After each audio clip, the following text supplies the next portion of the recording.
제자들이 예수님의 부활을 증거할 때 그들은 죽음도 두려워하지 않았습니다. 예수 그리스도의 부활의 복음을 전하는 열망 하나로만 가득 차 있었습니다.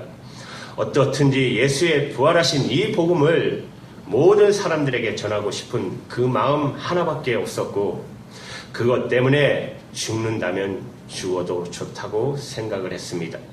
제자들이 가졌던 바로 이 믿음이 부활 신앙이라고 하는 것입니다. 여러분 주목해 볼 것은 내가 예수님의 부활하셨다는 사건, 그 사건을 내가 알고 내가 믿는다, 그것과 부활 신앙은 다르다는 것입니다. 그 점에 대해서 오늘 여러분에게 분명하게 말씀드리겠습니다. 여러분 집중하십시오. 여러분들은 다 예수님의 부활에 대해서 이미 다 믿으신다고 하실 것입니다. 예수님이 부활하셨다는 말씀에 대해서 수없이 들으셨을 것입니다. 그래서 여러분에게 예수님의 부활을 믿으십니까? 그러면 다 아멘 하실 것입니다. 그러면 부활 신앙을 가진 건가? 그렇지 않습니다. 그건 예수님의 부활의 사건에 대해서 알고 있다, 또 예수님의 부활을 믿는다, 그렇게는 말할 수 있지만 부활 신앙을 가졌다고 말할 수는 없습니다. 여러분이 예수님의 그 부활하신 그 예수님의 그 복음을 다른 사람에게 전하고자 하는 견딜 수 없는 갈망이 여러분 안에 있고, 그것 때문에 내가 어떤 고난을 당하고 비록 죽는다 하더라도 나는 상관하지 않겠습니다 라고 한다면 여러분은 부활신앙을 가지고 있지만, 그러나 내가 예수님의 부활하신 것은 내가 알지만, 내가 믿지만, 내가 그 부활의 복음을 다른 사람에게 전하고자 하는 열망도 있는 것도 아니고, 더더욱이 그것 때문에 내가 고난당하고 핍박을 당한다면 나 정말 자신 없어 라고 하신다면 여러분은 부활신앙을 가지고 있는 것은 아니라는 말입니다. 제자들도 예수님이 부활하신 것을 그들이 처음 체험하고 부활하신 예수님을 만나고 난 다음에 바로 부활신앙을 가진 것은 아니었어요. 그들이 예수님의 부활하신 것을 체험하고 부활의 예수님을 만나고 큰 충격을 받은 것은 사실입니다. 그렇지만 그들이 그때 마음은 오히려 좌절감에 빠졌어요. 자기들이 예수님이 십자가 지실 때 예수님을 다 부인하고 예수님을 버리고 도망갔던 제자들이었잖아요. 예수님을 다시 뵐 면목도 없었어요. 예수님께서 자기들을 받아주실 것 같지도 않았어요. 그래서 제자들은 예수님 부활하신 것을 보고도 그들은 다시 자기들이 하던 일, 옛날 어부 생활로 돌아가려고 했었어요. 예수님의 부활을 실제로 목격한 제자들이 바로 부활신앙을 가진 것은 아니었습니다. 그들은 나아가서 예수님이 부활하셨다는 말을 다른 사람에게 전하는 것도 대단히 자신 없어서 했어요. 누가 믿어주겠어? 안 믿으면 또 어떡하겠어? 오히려 예수님 부활하셨다고 나가서 전하다가 붙들려서 옥에 갇혀 죽으면 그것을 어떻게 감당하겠어요? 예수님의 부활을 실제로 목격했지만 예수님의 제자들은 집 밖으로 나가서 예수님의 부활을 증거할 수는 없었어요. 그런 능력이 그들에게는 없었어요.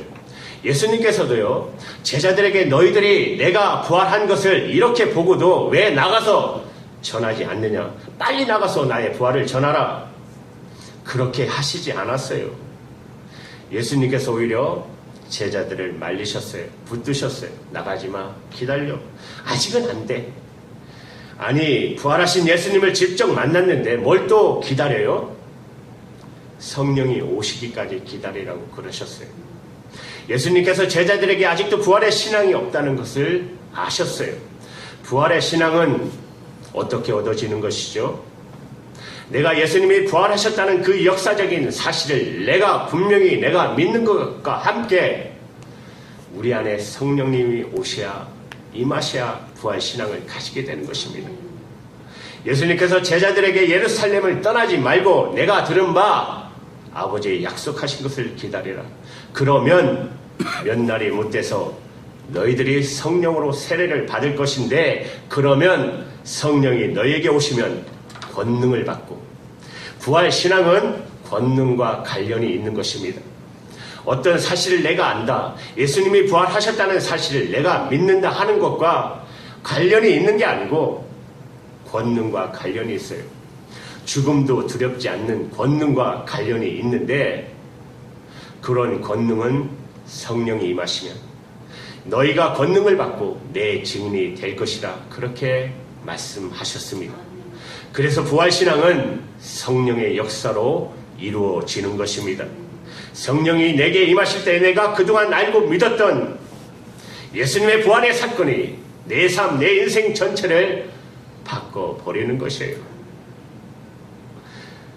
제자들은 예수님 부활하신 것에 대해서 분명히 체험했지만 마가다락방, 오순절 마가다락방에서 성령 받기 전까지는 그들은 아무 힘도 없었습니다.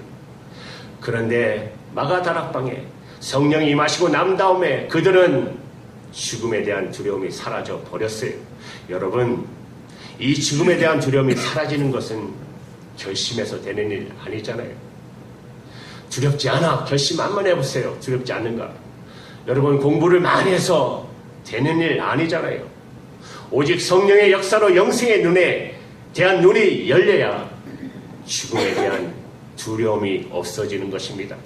아, 살고 죽는 것으로 끝나는 것이 아니구나. 분명히 영생이 있구나.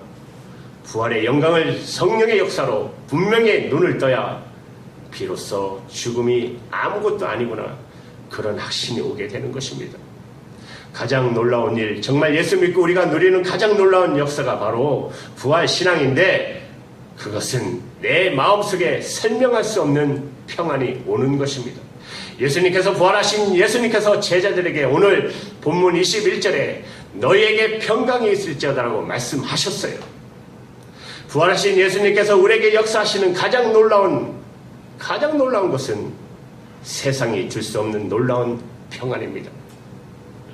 이 평안은 여러분이 혼자 조용히 묵상할 때 내 마음속에 임하는 그런 평안이 아닙니다. 좋은 호숫가를 거니면서 그때 감성적으로 오는 평안이 아닙니다. 예수님께서 제자들에게 너에게 평강이 있을지어다 하시고 바로 이어서 아버지께서 나를 보내신 것 같이 나도 너희를 보내노라, 그렇게 말씀하셨어요. 그 말씀은 이제 너희들이 나가서 너희들을 죽이고 핍박하는 자들 앞에 나가서 예수님의 부활을 전하라, 이런 말씀이거든요. 그러니까 예수님이 주시는 평강은 조용히 혼자서 묵상할 때 내 마음에 임하는 그런 평강을 말씀하신 것이 아니고, 나를 죽이려고 하는 사람 앞에 섰을 때에도 내 마음에 평안이 전해지는 것을 말하는 것입니다. 평안해지는 것을 말하는 거예요. 나를 죽이려고 하는 사람 앞에 서 있을 때도 내 마음에 평강을 주시는 것을 말하는 것입니다. 그것이 예수님께서 제자들에게 부활신앙으로 주시려고 하는 역사였습니다. 고린도전서 15장 55절 말씀을 보시면 사망아 너의 이기는 것이 어디 있느냐, 사망아 너의 쏘는 것이 어디 있느냐고 말씀하셨어요. 부활신앙의 핵심은 사망의 권세를 이기는 것입니다. 여러분은 이제 죽는 것도 두렵지 않죠? 부활신앙을 가졌으니까. 만약에 그 점에 대해서 아직도 확실하지 않다면 오늘 이 부활절에 받으실 은혜가 크다는 것을 아셔야 합니다. 여러분, 부활절을 해마다 기념식처럼 보낼 일 아닙니다. 이 부활절에 내가 받을 은혜가 아직도 있어요. 여러분, 이 평강이 어떻게 가능할 수 있을까요? 죽음도 두렵지 않는 이 평강이 어떻게 가능하죠? 성령의 역사로 가능한 것입니다. 예수님께서 제자들에게 너희들이 이제 나가서 내 증인이 될 것이라 하시면서 평강을 빌어주셨는데, 여러분 곧이어 22절의 말씀에 이렇게 말씀하세요. 저희를 향하여 숨을 내쉬며 가라사대 성령을 받으라 하셨어요. 성령의 역사함으로만 이렇게 되어지는 것입니다. 죽음도 두렵지 않는 놀라운 평강을 얻게 되는 것이에요. 여러분, 예수 믿고 우리가 정말 죽음도 두렵지 않는 평강을 누리게 되는 열쇠는 내가 이미 예수님 안에서, 예수님 십자가에 돌아가실 때 함께 죽었기 때문에요. 이미 죽은 사람이 무엇이 죽는 게 또 두렵습니까? 성경은 분명히 말씀하십니다. 우리가 예수를 믿는다는 것은 예수님과 함께 죽었다는 거 말씀하고 계세요. 여러분, 로마서 6장 33절 이 말씀 우리 다 같이 읽습니다. 시작. 영생하여 하나님의 원사는 그리스도 예수 우리 주 안에 있는 영생이니라. 죄송합니다. 말씀이 잘못됐는데 제가 읽어드릴게요. 6장 3절인데 23절로 해놨네. 제가 읽을게요. 무릇 그리스도 예수와 합하여 세례를 받은 우리는 그의 죽으심과 합하여 세례를 받은 줄 알지 못하느냐. 우리는 예수님의 죽으심과 합해서 세례를 받았어요. 그 말씀은 예수님과 함께 이미 우리가 죽었다는 말입니다. 내가 예수님과 함께 죽었으니까 이제 더 이상 죽는 게 무섭지 않죠. 하나님께서는 오늘 여러분 중에 나는 아직도 부활신앙을 가지지 못했구나, 나는 여전히 죽는 게 두려운데 하신다면 하나님은 여러분에게 물으세요. 너는 예수 그리스도와 함께 십자가에 죽은 것이 분명하냐? 그렇게 물으세요. 너 예수 십자가에 같이 죽은 거 분명하냐? 하나님은 우리에게 오직 하나의 믿음을 보시기 원합니다. 그것은 예수님과 함께 죽었다는 것에 대해서 너는 정말 믿느냐? 우리가 이 부활의 능력을 경험하지 못하는 이유는 오직 하나입니다. 내가 예수님과 함께 십자가에서 죽었다는 믿음을 갖고 있지 않기 때문에. 여러분, 노마 초다의 교회 그리스도인들은 말할 수 없는 핍박과 박해를 피해서 무덤 속에서 살았어요. 그때 당시 노마의 무덤을 카타콤베라고 하는데 응애질로 되어 있어요. 하얀 거 보셨죠? 하얀 거. 다큐멘터리에서 보셨잖아요. 그 흙이 하얗게 변하잖아요. 만들어진 무덤이에요. 이 응애질 토양은 이렇게 손으로 파기 쉬워요. 근데 공기 한번 노출되면 이렇게 굳어져요. 딱딱한 세면처럼. 그런데 거기에 같이 살았는데 사람들이 죽지 않겠어요? 죽으면 어떻게 하냐면 흙을 파서 거기다 안치를 해요. 그런데 놀라운 것은 이게 건조되니까 이렇게 습기를 다 빨아들이니까 시체 썩는 물 냄새가 하나도 나지 않는 것이에요. 그래서 시체를 거기다 안치했고 거기서 함께 살 수 있었어요. 냄새도 없고 썩는 물도 거기서 없기 때문에 그 핍박을 피해서 그 무덤 속에서 아이를 낳고 대를 이어가면서 그리스도인들이 공동체를 이루고 살았어요. 무덤 속에서 시체들과 같이 살았어요. 핍박을 피해서 숨어서 간 곳이 무덤 속이었어요. 그러므로 초대교회 성도들은 항상 죽음 가운데 있었어요. 시신들과 같이 살았어요. 그들은 날마다 죽었어요. 그들이 보는 것이 죽음이었어요. 그래서 그들은 예수님과 함께 죽었다는 것에 대해서 너무나 실감하고 살았어요. 그런데 놀라운 것은 그들은 무덤 속에서 살았지만 예수님의 생명으로 살았어요. 부활의 주님과 함께 살았어요. 그들은 그곳에서 찬송했고 기뻐했고 감사했고 사랑했어요. 결국은 그들을 통해서 노마가 뒤집어지고 말았습니다. 부활의 역사죠. 날마다 죽는 것, 예수 그리스도와 함께 이미 내가 죽었다는 것을 믿는 것, 그것이 바로 내 삶 속의 죽음도 두렵지 않는 부활의 믿음으로 일어나게 해주는 것입니다. 많은 크리스찬들이 상처를 받았다는 말을 많이 합니다. 그것은 그에게 상처를 준 사람이 있었다는 뜻이기도 합니다. 또 하나는 상처받기 쉬운 마음을 자기가 붙잡고 살았다는 뜻이에요. 상처로 물들어 있고 병들어 있는 자아로 자기 생명으로 여기고 살고 있다는 뜻이에요. 많은 사람들이 살기 힘들고 어렵다는 말을 합니다. 그 말은 너무 형편이 힘들고 어렵다는 뜻이기도 하지만 자기 힘으로 자기 인생을 살아가느라고 몸부림치고 있다는 뜻이기도 합니다. 이미 우리는 예수님과 함께 죽고 예수님이 내 생명이시고 내 주님 되셔서 사는 자가 되었음에도 여전히 내 힘으로만 살아가고 있다는 뜻이에요. 그러니까 살기가 힘든 것이죠. 살아낸 여러분, 답답하고 절망스러운 일 있습니까? 어둠의 권세와 사망의 권세를 눌려 지내고 있습니까? 그러면 저와 여러분이 할 일은 오직 하나입니다. 그것은 예수님과 함께 십자가에 이미 죽었다는 사실을 여러분이 믿음으로 받아들이는 것입니다. 예수님, 저는 예수님과 함께 이미 죽었습니다. 우리가 할 수 있는 것은 그게 전부예요. 그러면 약속하셨어요. 반드시 부활의 주님을 체험하게 된다는 것이에요. 로마서 6장 8절에 이렇게 말씀하세요. 만일 우리가 그리스도와 함께 죽었으면 또한 그와 함께 살 줄을 믿노니. 여러분, 이것이 우리의 영혼이 사는 길이죠. 우리의 가정이 사는 길이고, 그리고 우리 인생에 예수님께서 부활의 능력으로 영광을 드러낼 수 있는 길이에요. 부활신앙은 십자가가 분명한 사람에게 오는 것입니다. 부활신앙을 가진 사람은 설명할 수 없는 기쁨이 있어요. 마음에서부터 샘솟는 기쁨이 있어요. 왜 그렇어요? 예수님의 생명으로 살기 때문입니다. 그래서 야고보서 1장 2절에 내 형제들아, 너희가 여러 가지 시험을 당하건 만나거든 온전히 기쁘게 여기라. 그렇게 말씀하셨어요. 여러분, 사실 말도 안 되는 교훈이죠. 여러 가지 시험이 생기면 어떻게 온전히 기쁠 수 있어요? 그러나 내가 내 주인 된 삶을 사는 사람은 이해가 안 되지만, 예수님이 내 주인 되신 사람은 그것은 당연한 일입니다. 아멘입니다.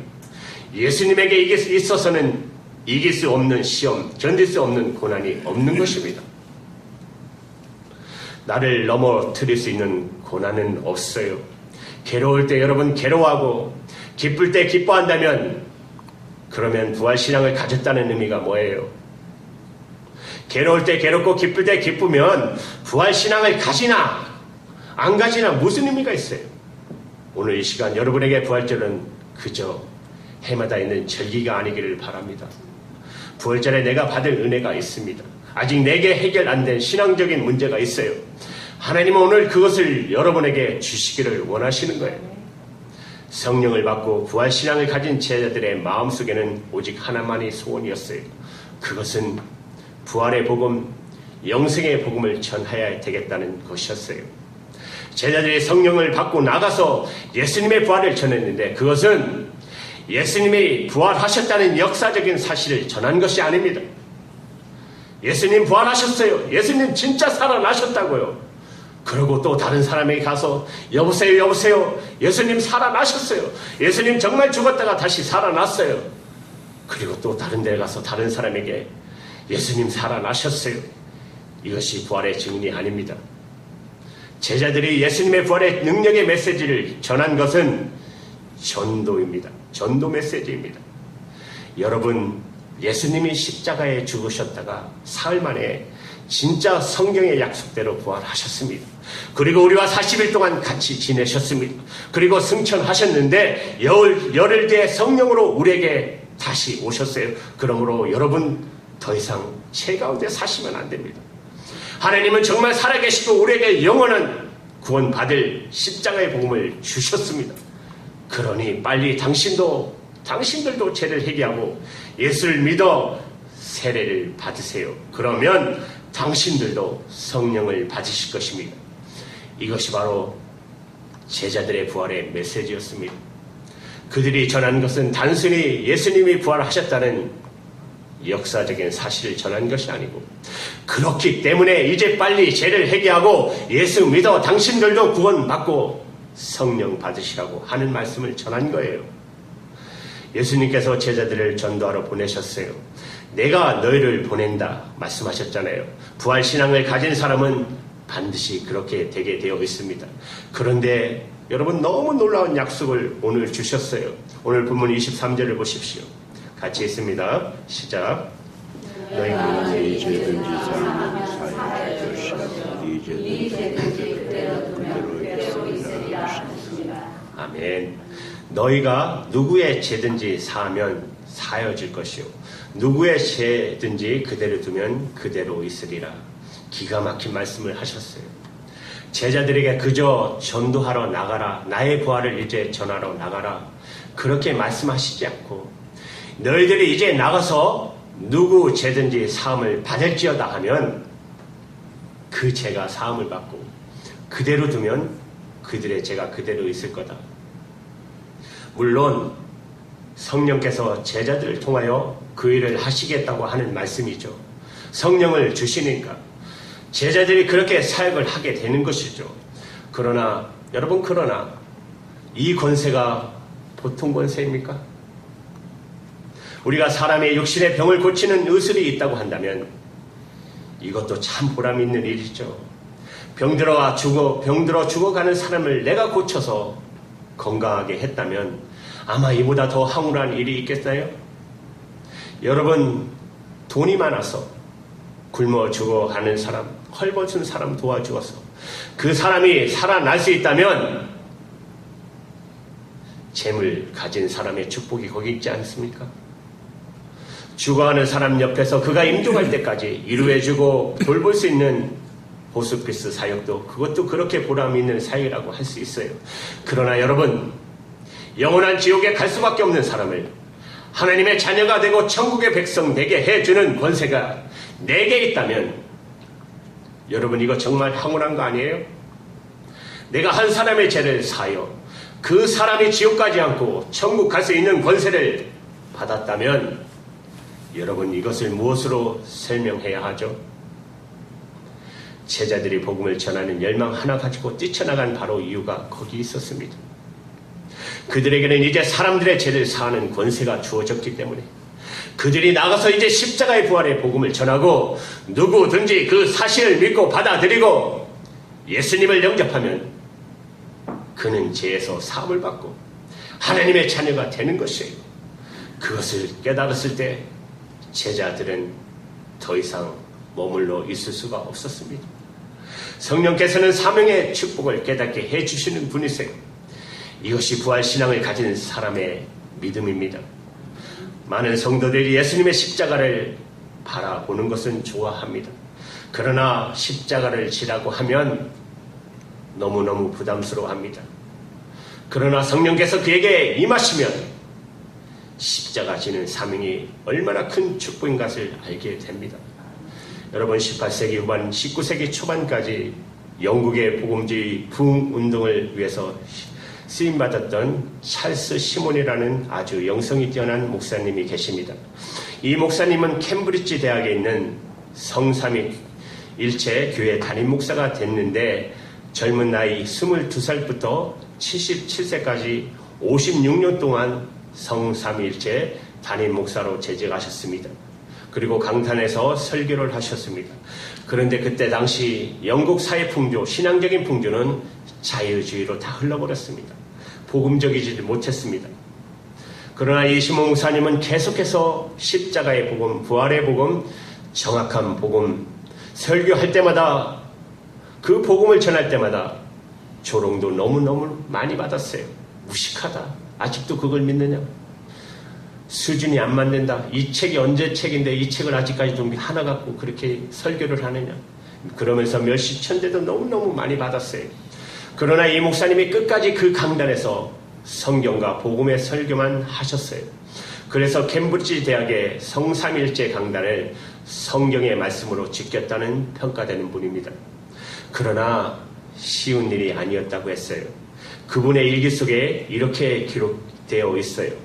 오늘 대학 내에서 많은 불평과 경멸의 표적이 되어버린 나는 많은 논쟁으로 인해 받은 마음의 상처가 너무 괴로워 조그만 신약 성경을 손에 들고 앞만 보고 걷고 있었다.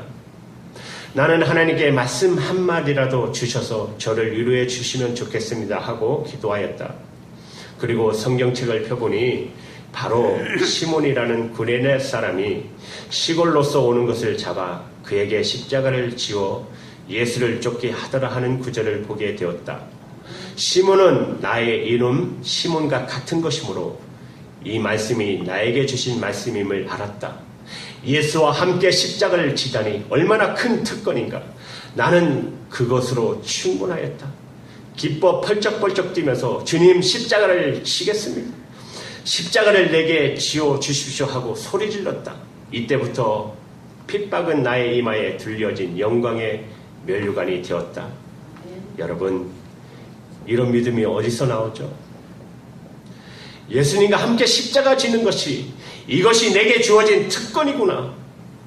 하나님 나에게 십자가를 지어주세요. 이렇게 기뻐 펄쩍펄쩍 뛰면서 하나님께 구했다는 이 도대체 이 역사가 어떻게 일어나요? 성령님께서 하시는 것입니다. 성경의 약속처럼 예수 그리스도께서 하시는 일입니다. 지금도 예수님은 우리 가운데 함께 계셔서 당신의 일을 하고 계셔요. 여러분, 십자가 지는 것이 바로 축복이라는 그 특권이라는 말입니다.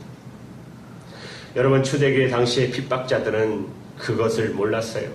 그들은 생각할 때 예수 믿는 사람, 전도자, 그 사람들만 가두게 가두고 그리고 그들을 죽이면 이제 복음의 역사는 끝나는 줄 알았어요. 전도할 사람이 없는데 복음이 어떻게 전해지겠어요? 그러나 복음의 전도는 예수 그리스도 그분이 직접 하신다는 것을 그들이 몰랐어요. 복음이 증거되는 것은 사람인 전도자가 하는 것이 아니고 예수 그리스도 그분이 직접 하시는 것을 그들이 몰랐기 때문에 사람들만 감옥에 가두어 놓았는데도 복음은 계속해서 전해지는 것입니다. 그러므로 여러분도 부활의 영이신 성령님을 주목하셔야 합니다. 항상 그리 하셔야 됩니다. 노벨 문학상을 받은 소련의 작가 솔제니치, 스탈린 치하에서 최초의 비판 발언을 했다가 그가 시베리아 수용소로 끌려갔어요. 가족들은 다 흩어졌어요. 그리고 말할 수 없는 고통스러운 세월을 수용소에서 보냈습니다. 하루 14시간씩 노동하고 도무지 견딜 수 없는 추위 속에서 병까지 들었어요. 장암이 생겼어요. 솔제니치는 더 이상 살고 싶지 않았어요. 이 수용소에서 나갈 수 있는 희망도 소망도 안 보이고 몸은 계속 아파가고 죽어가고 그래서 정말 죽고 싶었어요. 그러나 죽을 수도 없었어요. 어떻게 죽어야 될지 그때 생각이 났더랍니다. 내가 사람들이 모여 있을 때 철조망 쪽으로 달려가면 그러면 수용소에 있는 간수들이 총을 쏘아 죽여주지 않겠나? 그러면 되겠구나. 간수들이 나를 죽였구나. 그래서 그가 정말 그리했어요. 사람들이 모여있는 시간에 그가 철조망 쪽으로 뛰어가려고 일어났어요. 그런데 자기가 전혀 알지 못하는 어떤 한 사람이 자기 앞을 딱 가로막더니 바닥에다가 십자가를 그리고 자기를 보고 그거를 보라고 하고 지나갔어요. 누군지는 모르는 사람입니다. 그 십자가를 이미 본 적 있는 십자가, 성경도 다 알고 있는 솔제니치지만 그 사람이 바닥에다가 그려놓은 그 어설픈 그 십자가를 바라보는 순간에 말할 수 없는 마음의 평강이 임했어요. 설명할 수 없는 평강이 마음에 오는 거예요. 순간에 그 사람이 예수님께서 보낸 천사인가 보다. 내가 지금 스스로 죽음의 길을 가는 것을 막으시려고 보내신 천사인가 보다. 그렇게 생각을 하고 그는 자살을 포기합니다. 그때 그 수용소 안에 유대인 의사가 한 사람 있었습니다. 톰 필드라는 의사입니다. 그도 역시 스탈린에 대해서 비판적인 말을 했다가 수용소로 끌려왔어요. 수용소에서 수용소에 있는 환자들을 돌보는 의사 일을 하고 있었습니다. 어떤 그리스도인이 그에게 끊임없이 복음을 전했지만 그는 예수를 믿기를 완강히 거절했습니다. 절대로 나는 예수를 안 믿는다고 했어요. 그런데 자기에게 그렇게 전도하던 그 사람이 어느 날 고문에 견디다 못해서 죽어가는 자리에 자기가 의사이니까 임종하게 됐습니다. 죽어가는 그 사람을 지켜보고 있는데 자기에게 복음을 전해주던 그 사람 얼마나 맞았으면 죽을 지경이 되겠습니까? 떨리는 입술로 무언가를 말하는데 기도를 하는 것 같았어요. 그래서 그 입에 귀를 대고 들어보니까 그가 이렇게 기도하고 죽었습니다. 하나님, 우리가 우리에게 죄진 자를 용서합니다. 나를 받아주시고 저들의 죄를 사하여 주시옵소서. 이 톰빌드가 충격을 받았어요. 당신을 이렇게 무지하게 때려서 죽이는 그 사람을 향하여 당신은 어떻게 용서할 수 있고 그를 위해 기도할 수 있습니까?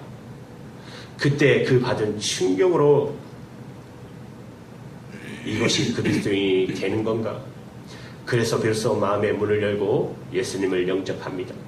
그리고 독실한 그리스도인이 됩니다. 그도 역시 영혼의 자유와 평안을 얻었어요. 그리고 두 가지를 결심합니다. 나에게 놀라운 사랑을 가르쳐준 그 그리스도인들처럼 나도 사람을 사랑하며 살겠다. 또 하나는 나에게 그 기쁜 복음을 전해준 그 사람처럼 나도 복음을 전하며 살겠다. 그렇게 결심합니다. 수용소 안에는 부정이 행행했습니다. 의사로서 올바르게 처신한다는 것은 대단히 어려웠어요. 그렇지만 그는 신실하게 신앙인답게 살았어요. 어느 날 수용소 안에 한 사람이 암에 걸렸다는 것을 알았어요. 그가 솔제니치입니다. 그러나 그 사람은 수술해줄 대상은 아니었습니다. 그렇지만 암에 걸린 그 사람을 너무나 불쌍하게 여겨지는 거예요. 죽어가는 그 사람이 너무 불쌍한 거예요.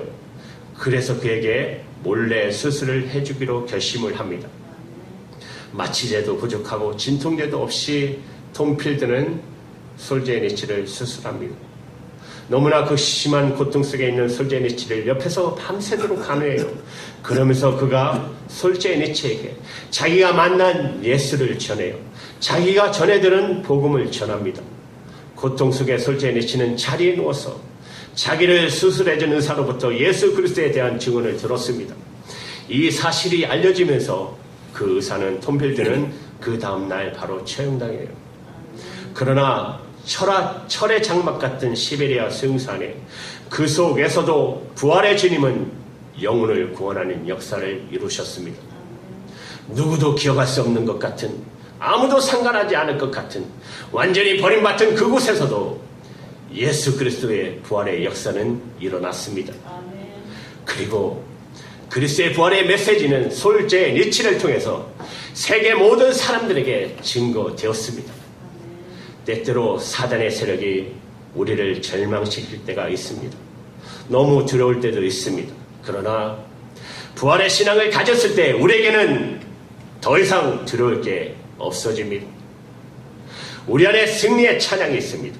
영원히 끊어지지 않는 부활의 승리의 노래가 우리 안에 일어납니다. 여러분, 마틴 루터가 384장에 이렇게 찬양합니다. 내 주는 강한 성이요 방패와 병기 되시니 그 환난에서 우리를 구하여 내시르로다. 이 땅의 마귀 들끓어 우리를 삼키려 하나 힘있는 장수 나와서 날 대신하여 싸우네. 이 장수 누군가? 주 예수 그리스도 만군의 주로다. 당할 자 그 누구랴? 반드시 이기리로다. 오늘 이 시간에 부활하신 주님께서 성령으로 여러분 가운데 오셔서 여러분 안에 이 승리의 찬양이 터져 나오게 해주시기를 주님의 이름으로 축복합니다. 기도할게요.